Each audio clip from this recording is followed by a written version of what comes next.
Dokumentasi arsip ini membawa kita kembali ke Jakarta pada tahun 1964 ketika ibu kota Indonesia sedang berada dalam fase pertumbuhan yang pesat. Di tengah semangat nasionalisme dan pembangunan, wajah kota memperlihatkan perpaduan antara monumen-monumen monumental, fasilitas pendidikan, serta kehidupan masyarakat yang berjalan dinamis. Rekaman dibuka dengan monumen pembebasan Irian Barat di Lapangan Banteng, Jakarta Pusat. Monumen yang diresmikan pada tahun 1963 ini didirikan untuk mengenang keberhasilan Indonesia dalam memperjuangkan kembalinya Irian Barat ke wilayah Republik. Kamera bergerak perlahan dari bagian dasar hingga ke puncak monumen, menampilkan patung dengan kedua tangan terangkat sebagai simbol kebebasan, kemenangan, dan tekad bangsa. Di sekitar monumen, suasana kehidupan sehari-hari turut terekam. Sejumlah siswi SMA Kristen PSKD, Perkumpulan Sekolah Kristen Jakarta, tampak bermain bola voli di lapangan sekolah. Keceriaan mereka menghadirkan potret generasi muda Jakarta yang tumbuh di tengah optimisme pembangunan pada dekade 1960-an. Lanskap kawasan Lapangan Banteng saat itu juga berbeda dengan yang kita lihat sekarang. Area di sekitar monumen masih didominasi hamparan tanah berpasir yang luas, sebelum kemudian ditata menjadi taman kota. Rekaman otentik ini bukan hanya mengabadikan suasana Jakarta pada masanya, tetapi juga menjadi sumber visual yang bernilai sejarah. Melalui gambar-gambar tersebut, kita dapat melihat secara langsung perkembangan kawasan Lapangan Banteng, keberadaan SMA Kristen PSKD, serta wajah ibu kota Indonesia pada awal dekade 1960-an.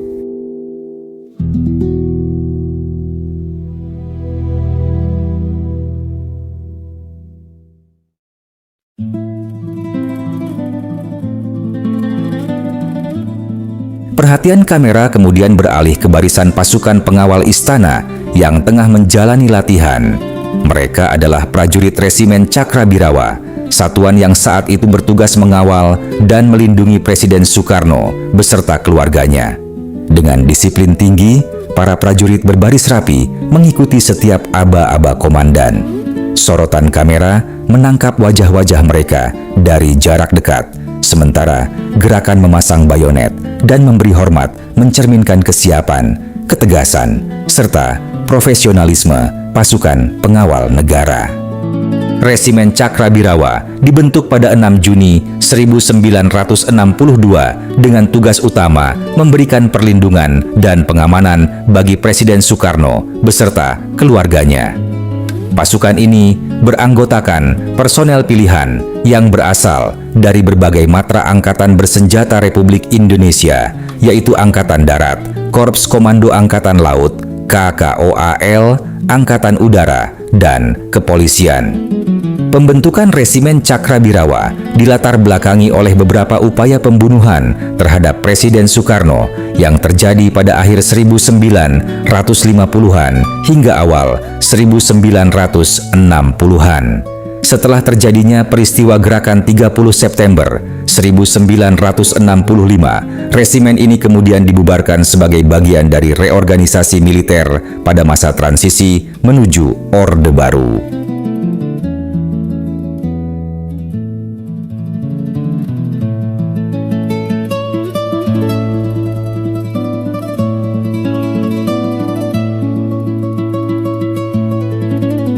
Dari kawasan pemerintahan, perjalanan berlanjut ke pusat perdagangan Pasar Baru.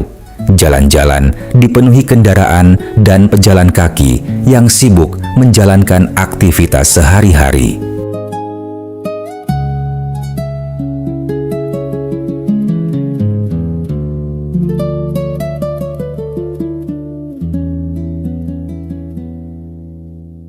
Seorang pria berhenti di depan etalase toko untuk melihat jam tangan dan pena.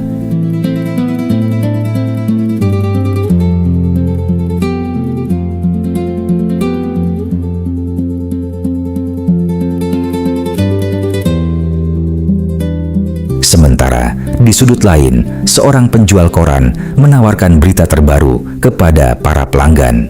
Momen-momen sederhana ini memperlihatkan denyut kehidupan Jakarta pada pertengahan dekade 1960-an. Lensa kamera bergerak, merekam hiruk-pikuk aktivitas masyarakat di koridor pertokoan Pasar Baru Jakarta. Terlihat deretan mobil-mobil Amerika dan Eropa klasik terparkir rapat. Di balik kemegahan etalase toko dan modernitas yang berdenyut di sepanjang urat nadi Pasar Baru, sebuah ketegangan ideologi sedang membara di ruang publik. Kamera menangkap sebuah spanduk yang melintang megah di antara barisan tiang listrik dan bangunan kolonial. Kain merah membentang dengan guratan tulisan putih yang mencolok, lawan kebudayaan, ngak-ngik-ngok, dan dangdut barat. Kain merah itu bukan sekadar penghias jalan. Ia adalah perwujudan dari manifesto politik yang agresif, sebuah seruan perang kebudayaan yang ditabuh langsung dari istana oleh Presiden Soekarno. Di era demokrasi terpimpin, musik rock and roll, dansa twist, hingga gaya hidup kebarat-baratan dicap sebagai racun imperialisme, sebuah infiltrasi asing yang dituding mampu melumpuhkan mentalitas pemuda revolusioner. Spanduk-spanduk propaganda ini dipasang secara masif oleh organisasi kebudayaan untuk mengawal arus Nasakom. Ruang belanja berganti rupa menjadi medan tempur pemikiran.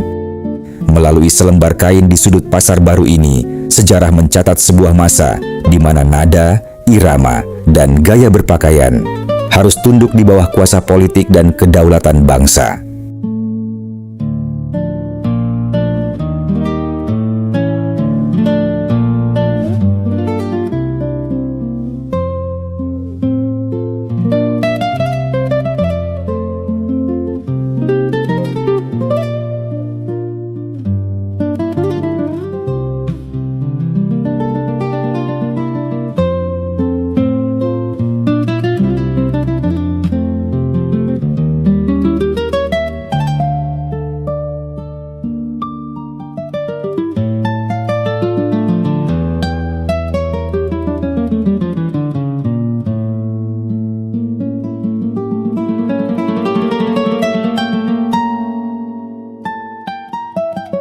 Di atas jalan yang dipadati kendaraan dinas dan para pejalan kaki, terbentang spanduk bertuliskan, "Berantas buta huruf dan buta manipol." Slogan ini mencerminkan semangat era demokrasi terpimpin. Memberantas buta aksara sekaligus menanamkan kesadaran politik berdasarkan manifesto politik, manipol, Presiden Soekarno. Bagi masyarakat saat itu, ruang publik dipenuhi pesan-pesan yang menggabungkan pembangunan sosial dengan pendidikan ideologi.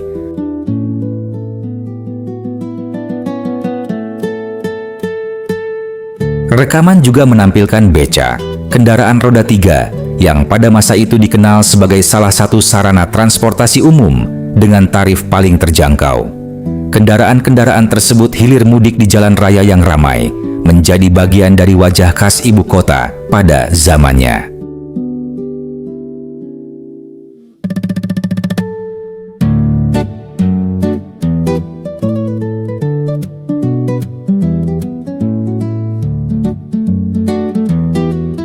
Kamera kemudian memperlihatkan berbagai fasilitas modern yang menjadi kebanggaan Indonesia. Tampak Stadion Utama Gelora Bung Karno beserta kompleks olahraga yang dibangun menjelang Asian Games 1962, termasuk kolam renang bertaraf internasional. Kehadiran fasilitas-fasilitas ini mencerminkan ambisi Indonesia untuk tampil sebagai negara yang maju dan diperhitungkan di dunia.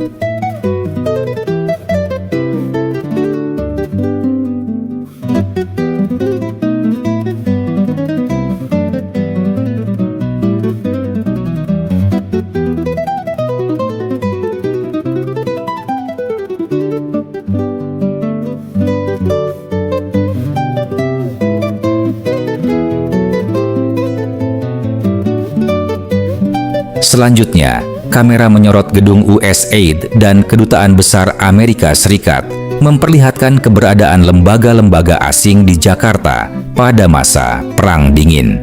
Arus lalu lintas yang melintas di depannya menjadi latar kehidupan kota yang terus bergerak.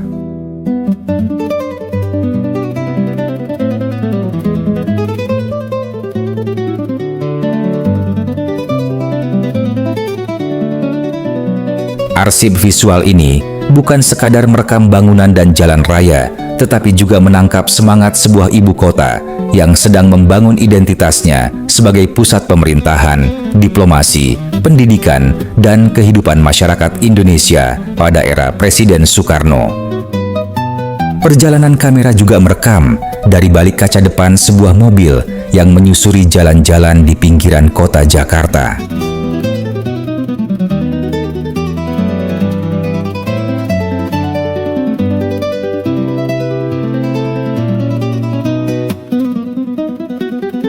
Pemandangan berganti silih berganti, mulai dari sebuah masjid hingga gedung Klub Pers Indonesia yang dihiasi mural raksasa.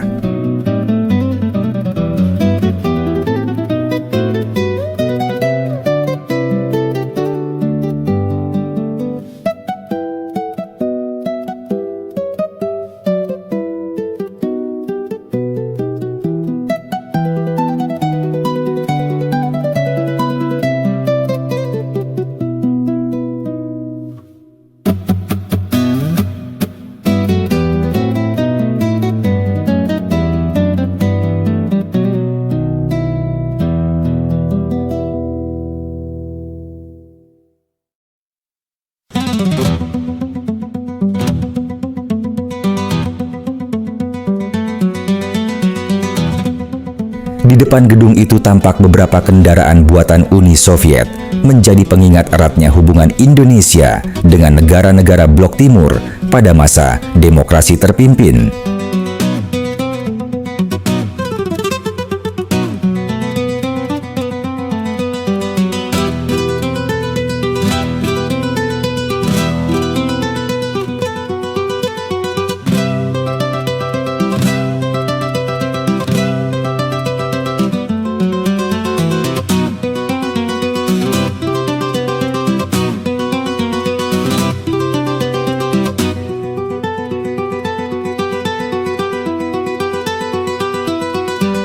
Kamera kemudian mengarah ke Hotel Indonesia, salah satu mahakarya pembangunan Jakarta menjelang penyelenggaraan Asian Games 1962. Dari pantulan patung di kolam renang, sorotan perlahan bergerak ke atas, memperlihatkan kemegahan patung, bangunan hotel, serta deretan bendera yang berkibar di pintu masuk.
Di kawasan Welcome Plaza, lalu lintas terlihat padat.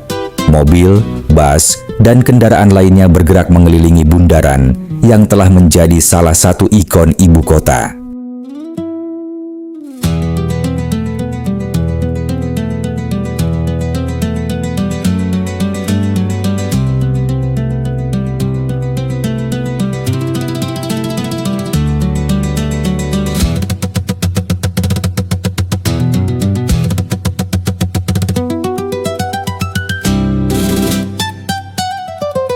Dari sana, kamera menyorot Cakrawala Jakarta sebelum beralih ke Istana Merdeka, tempat Presiden Soekarno menjalankan roda pemerintahan.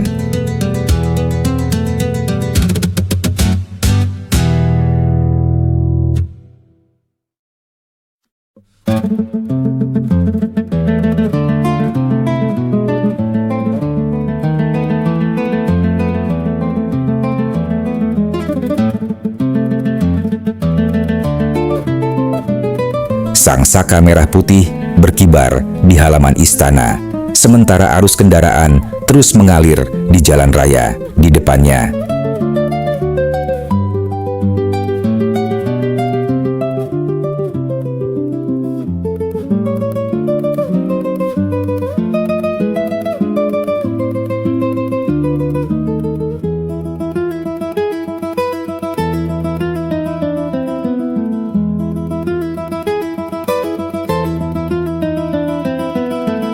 Rekaman berikutnya membawa kita ke pusat-pusat perdagangan yang ramai.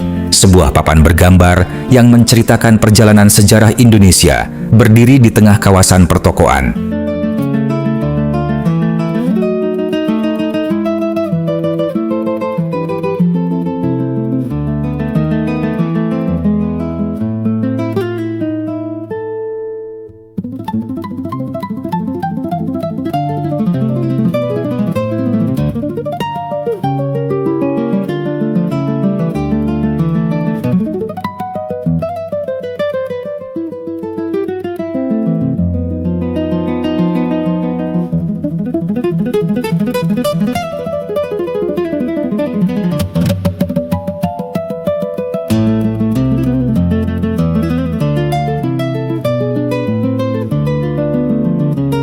Dua anak laki-laki tampak terpaku menatap mainan di balik etalase toko.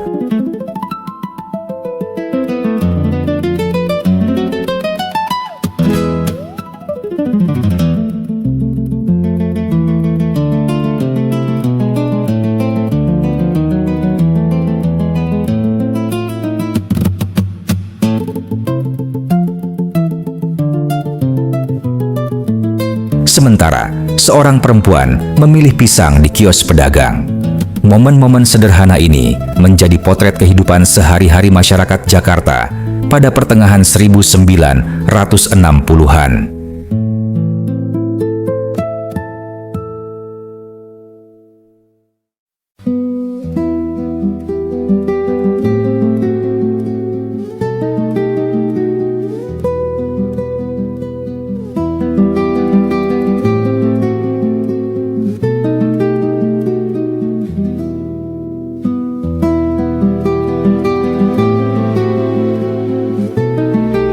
Di pasar, aktivitas ekonomi berlangsung tanpa henti.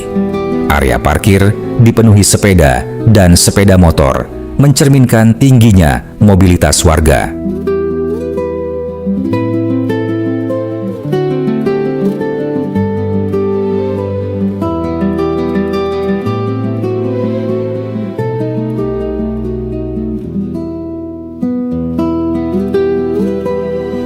Di tepi jalan, seorang penjual cincin menawarkan dagangannya kepada setiap orang yang melintas. Beberapa calon pembeli berhenti untuk melihat dan mencoba cincin-cincin tersebut, menghadirkan gambaran akrab tentang perdagangan rakyat di ibu kota.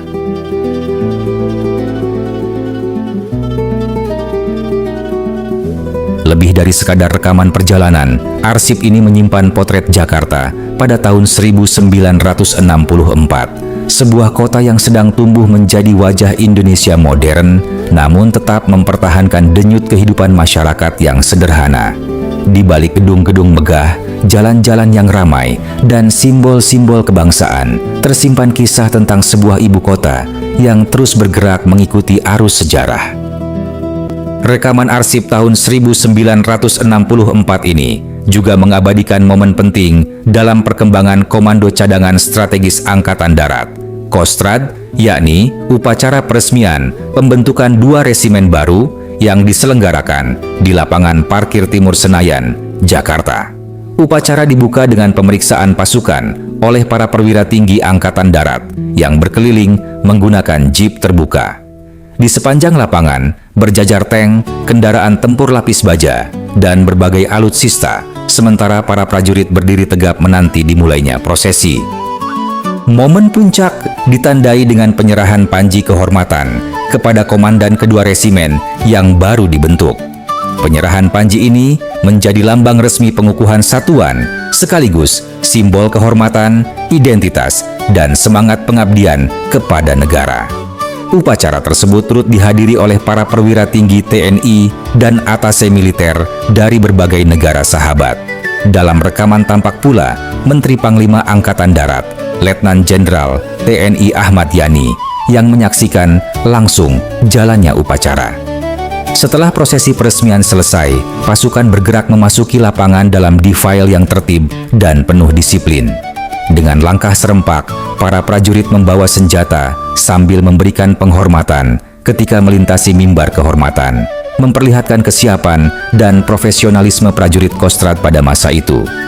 Rekaman kemudian ditutup dengan parade alutsista yang melintas di hadapan para tamu undangan, berlatar megahnya Stadion Gelora Bung Karno. Iring-iringan tersebut menampilkan meriam artileri dan persenjataan berat, kendaraan peluncur roket ganda, multiple rocket launcher, kendaraan taktis radar dan komunikasi, serta deretan tang tempur lapis baja yang menjadi bagian dari kekuatan strategis Angkatan Darat Indonesia pada pertengahan dekade 1960-an.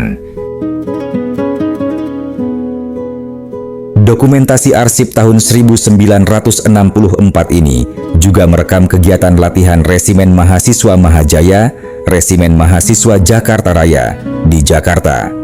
Kesatuan ini merupakan wadah pembinaan mahasiswa yang dibentuk untuk memberikan pendidikan disiplin, kepemimpinan, serta latihan dasar kemiliteran sebagai bagian dari konsep pertahanan rakyat semesta pada masa demokrasi terpimpin.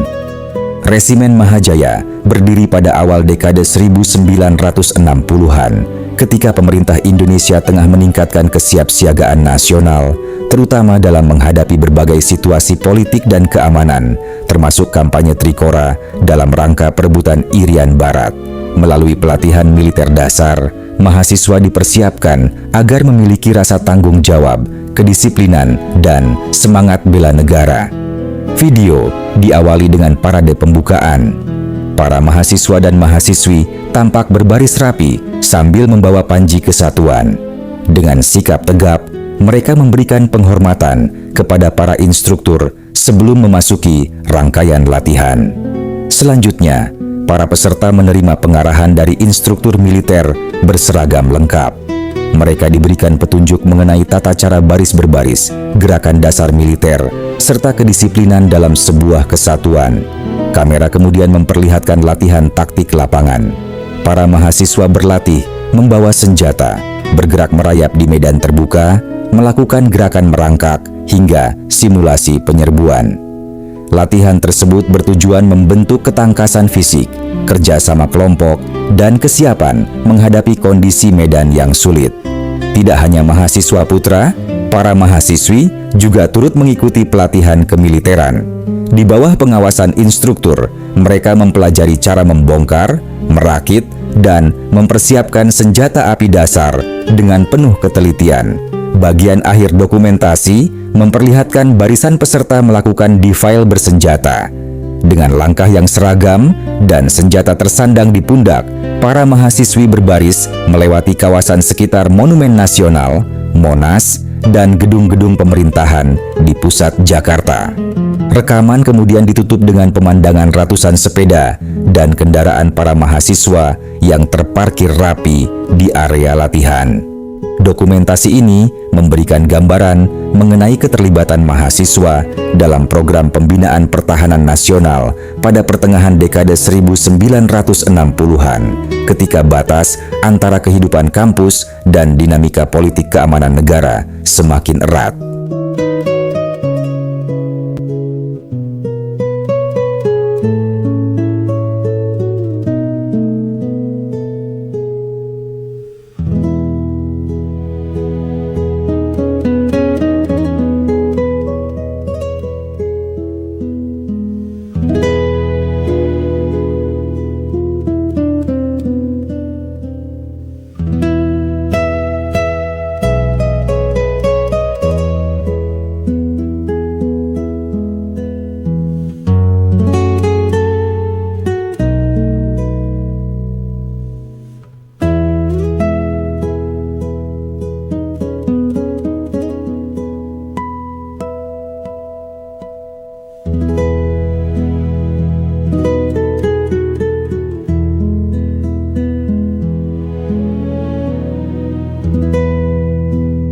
Video dokumenter arsip ini juga merekam suasana rapat akbar dan aksi demonstrasi massa pemuda di Jakarta pada tahun 1964 ketika kampanye Ganyang Malaysia tengah digelorakan oleh pemerintah Indonesia dalam rangka konfrontasi terhadap pembentukan Federasi Malaysia. Rekaman diawali dengan pemandangan ribuan pemuda dan barisan organisasi massa yang berkumpul di sebuah lapangan terbuka. Mereka membawa berbagai bendera organisasi, panji perjuangan, serta atribut politik yang mencerminkan semangat mobilisasi massa pada masa demokrasi terpimpin. Di tengah kerumunan tampak beragam spanduk dan poster bernada perjuangan serta kecaman terhadap Malaysia. Salah satu yang paling mencolok bertuliskan Ganyang Malaysia.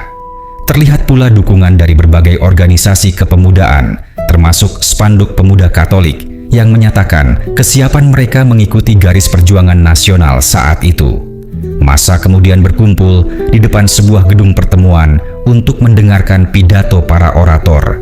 Dengan penuh semangat, para pembicara menyampaikan seruan politik dan ajakan perjuangan, sementara para tokoh serta pengurus organisasi yang hadir menyimak jalannya acara. Kamera merekam wajah-wajah para pemuda dan pemudi yang mengikuti jalannya rapat dengan penuh perhatian.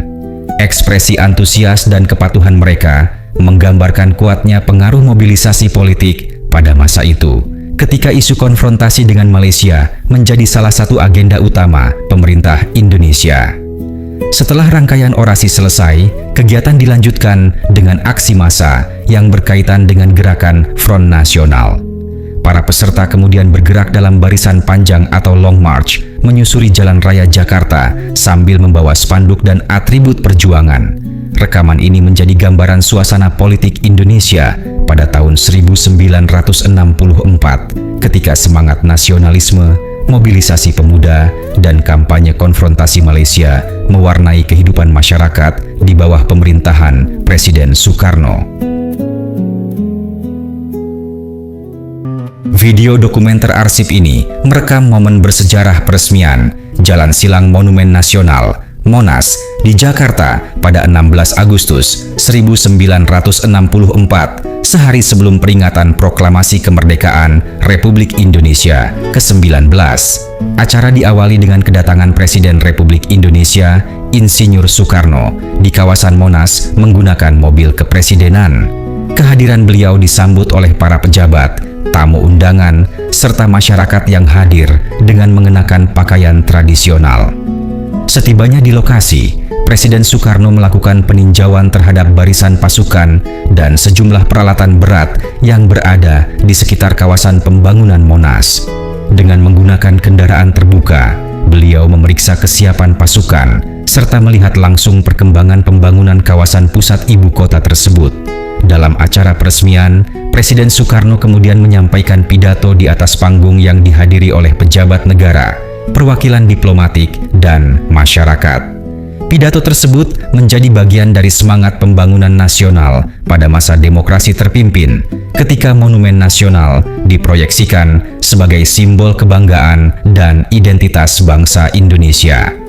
Sebagai tanda dimulainya penggunaan Jalan Silang Monas, Presiden Soekarno melakukan seremoni peresmian dengan mengendarai mesin penggilas jalan road roller merek Daihatsu. Momen tersebut kemudian ditandai dengan pelepasan balon ke udara, menutup rangkaian acara peresmian salah satu kawasan penting di pusat Jakarta. Tanggal 5 Oktober 1964, Jakarta menjadi pusat peringatan Hari Ulang Tahun ke-19 Angkatan Bersenjata Republik Indonesia, ABRI. Melalui rekaman arsip ini, kita dapat menyaksikan kemegahan sebuah perayaan militer yang menampilkan disiplin, kekuatan, dan semangat pengabdian para prajurit di hadapan para pejabat negara, serta ribuan masyarakat yang memadati arena upacara. Upacara dibuka dengan inspeksi pasukan oleh perwira tinggi militer dari atas kendaraan terbuka. Barisan prajurit berdiri tegap menanti peninjauan, sementara para tamu kehormatan menyaksikan jalannya prosesi. Pada kesempatan ini juga dilakukan penyematan tanda kehormatan kepada sejumlah prajurit sebagai penghargaan atas jasa dan pengabdian mereka kepada negara. Kemudian, perhatian beralih ke langit Jakarta. Formasi pesawat tempur dan pesawat angkut angkatan udara melintas dalam atraksi flypast, disusul manuver udara yang membentuk jejak asap putih di angkasa. Pertunjukan ini menjadi simbol kesiapan dan kemampuan kekuatan udara Indonesia pada masa itu. Kemegahan berlanjut melalui atraksi pasukan berkuda. Para prajurit memperlihatkan ketangkasan mengendalikan kuda dengan berbagai manuver yang memerlukan keberanian, keseimbangan, dan latihan yang tinggi. Seusai atraksi, pasukan kavaleri melintas dalam parade yang tertib dan penuh wibawa. Memasuki bagian utama upacara, berbagai kesatuan ABRI tampil dalam defile kehormatan. Barisan infanteri melangkah tegap dengan seragam loreng dan sangkur terpasang. Di belakangnya menyusul prajurit yang membawa bambu runcing, simbol perjuangan rakyat dalam mempertahankan kemerdekaan Indonesia. Tidak lama kemudian, Korps Wanita Angkatan Darat, KOWAD, bersama Korps Wanita dari matra lainnya memasuki arena. Dengan langkah serempak dan disiplin tinggi, mereka memperlihatkan peran perempuan yang semakin penting dalam lingkungan Angkatan Bersenjata Republik Indonesia. Sebagai penutup, Korps Musik Militer memimpin jalannya pasukan terakhir. Irama drum dan tiupan alat musik mengiringi langkah-langkah defile hingga berakhirnya upacara. Dokumentasi ini bukan sekadar merekam sebuah perayaan tahunan, tetapi juga menjadi potret kekuatan militer Indonesia pada era demokrasi terpimpin, ketika ABRI ditampilkan sebagai salah satu pilar penting dalam menjaga kedaulatan dan kehormatan negara.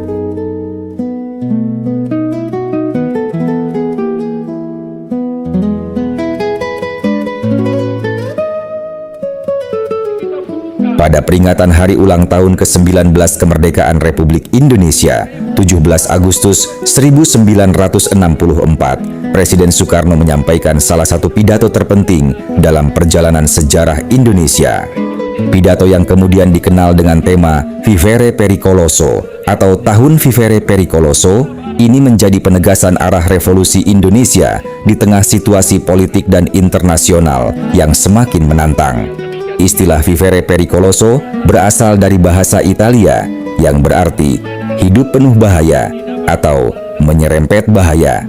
Di hadapan rakyat Indonesia, Bung Karno menegaskan bahwa revolusi belum berakhir. Kemerdekaan yang telah diraih hanyalah awal dari perjuangan yang lebih besar.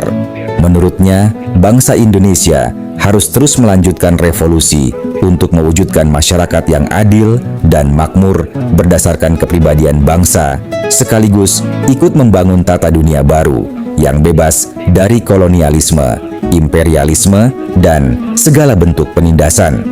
Soekarno juga mengingatkan agar bangsa Indonesia tidak terlena oleh keberhasilan yang telah dicapai.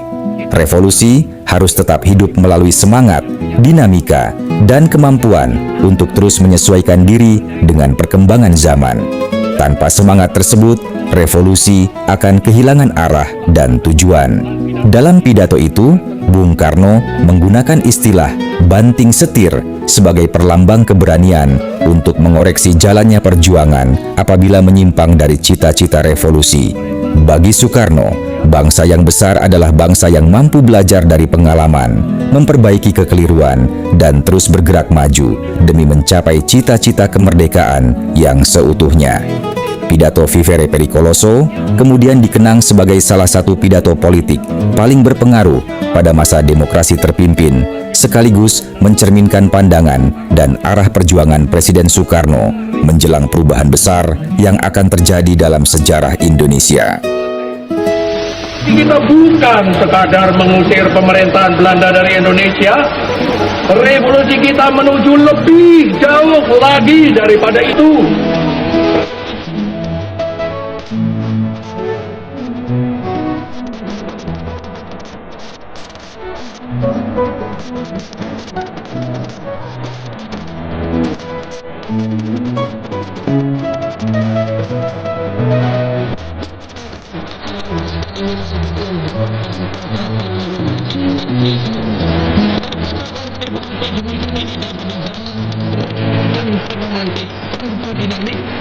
dialektik.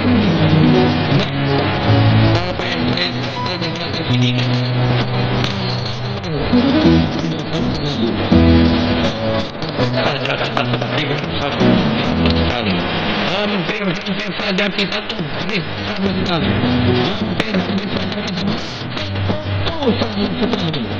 Kalau kita tidak lekas-lekas banting setir ke jalan benar kembali, dan dengan itu memberi kembali kepada revolusi Indonesia ia punya romantik, dinamik, dan dialektik. Dengan koreksi banting setir ini, kita kembali beri kepada revolusi Indonesia ia punya jurusan, ia punya arah, ia punya direction. Dengan itulah maka pada permulaan pidato ini, karena itulah maka pada permulaan pidato ini saya berbicara tentang pengalaman di masa yang lampau dan jurusan untuk masa yang akan datang. Video arsip ini merekam suasana perayaan hari ulang tahun ke-19 kemerdekaan Republik Indonesia yang berlangsung di Jakarta pada tahun 1964. Dalam suasana penuh semangat nasionalisme, masyarakat menyaksikan parade besar yang menampilkan kekuatan militer, pembangunan nasional, serta berbagai simbol perjuangan Indonesia pada masa demokrasi terpimpin. Parade dibuka dengan iring-iringan pembawa bendera dan penampilan korps musik, serta marching band yang mengalunkan lagu-lagu perjuangan. Ribuan bendera merah putih memenuhi jalanan, menciptakan suasana meriah sebagai simbol kebanggaan terhadap kemerdekaan bangsa. Memasuki bagian utama parade, tampak barisan pasukan dan prajurit dari berbagai unsur angkatan bersenjata melakukan defile dengan disiplin tinggi di hadapan panggung kehormatan dan masyarakat yang memadati sepanjang jalan. Langkah seragam para prajurit memperlihatkan kekuatan dan kesiapan pertahanan Indonesia pada masa itu. Parade kemudian dilanjutkan dengan pawai pembangunan yang menampilkan berbagai hasil kemajuan nasional. Sejumlah kendaraan membawa alat-alat pertanian, termasuk traktor tangan dan mesin pendukung produksi pangan, menggambarkan perhatian pemerintah terhadap program pembangunan dan modernisasi pertanian. Selain itu, terlihat pula kendaraan hias dan rombongan masyarakat yang membawa berbagai pesan politik serta propaganda khas era tersebut. Beberapa di antaranya menampilkan slogan Ganyang Malaysia, mencerminkan situasi politik Indonesia tahun 1964 yang tengah menjalankan kebijakan konfrontasi terhadap Malaysia. Melalui rangkaian parade ini, terlihat bagaimana peringatan hari ulang tahun ke-19 kemerdekaan Republik Indonesia tidak hanya menjadi ajang perayaan nasional, tetapi juga menjadi panggung untuk menampilkan kekuatan militer, semangat pembangunan, dan pesan-pesan politik Indonesia pada masa pemerintahan Presiden Soekarno.